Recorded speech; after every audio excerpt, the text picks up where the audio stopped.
We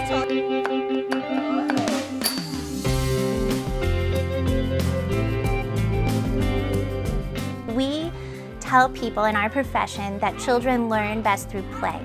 And I think when you use that word play, it's a misconception. We think of just open experiences where children are moving through the room in this kind of fairy tale world, and it seems maybe as though there's not a lot of learning going on. But when you look beyond that, you actually see that we're meeting a lot of learning standards through all of the interactions. You know, children in dramatic play are often acting out social roles, or they're characters from literature that they have really decided to role play. So part of that is social emotional. Part of that is, you know, the arts and performing. We see children, you know, working with numbers and math all of the time.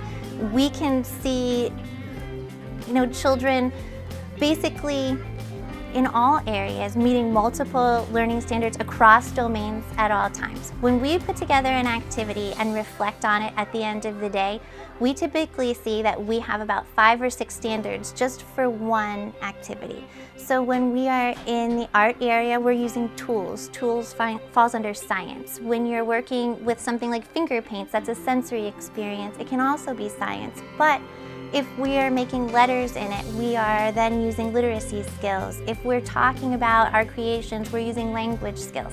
If we're sharing tools, that's social emotional. So it really seems as though learning domains don't evolve in isolation. They're all fused together. And once you start to see how they're interwoven, it all makes a lot of sense. Play is learning. Play is so important to the development of the whole child. Not just the social emotional interactions, but the cognitive development, the fine motor. We do the gross motor play. The children just learn so much through play. And as a teacher, we take advantage of that and jump in there and interact with them, scaffold the play, model play.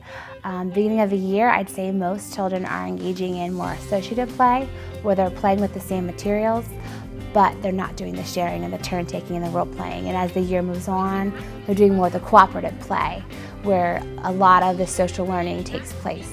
So for children who are playing more by themselves or, you know, just prefer to be alone, we kind of bring them into centers and say, hey, let's play with this. And the other kids will jump on the, oh, someone new to play with, you know, and it's very empowering to the children, and that's ultimately want all children to be accepted and to learn through social interactions with others. So we try to create an environment where all children are playing with each other, where no one's left out by themselves, where everyone is benefiting from those interactions.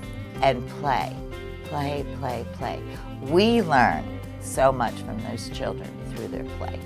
Unbelievable. Our curriculum is based upon 90% their interests, what they play, what they tell us they've done, maybe at home, and we bring it into the classroom. So that play is so important, and we love it too. So it's important for us. It takes us back to, yes, this is, look what you can do with play. So we might send home what we call a reflection that has photographs of children either in a process or interacting with each other or maybe making some structure. And we'll give a brief description of what the activity was about, what the children were saying, what their thought process was, and then at the bottom we'll incorporate learning standards. And so we'll go back and kind of say, well, we could see that in this particular project, children were using language skills. They were talking with each other. There was some active problem solving going on. So this falls under science, and we'll put the numbers for the actual learning standards down. And that way, you know, parents can see what we're doing. They can recognize that their children are learning. And then when we share that with others, they can start to see how play is actually transformed into learning.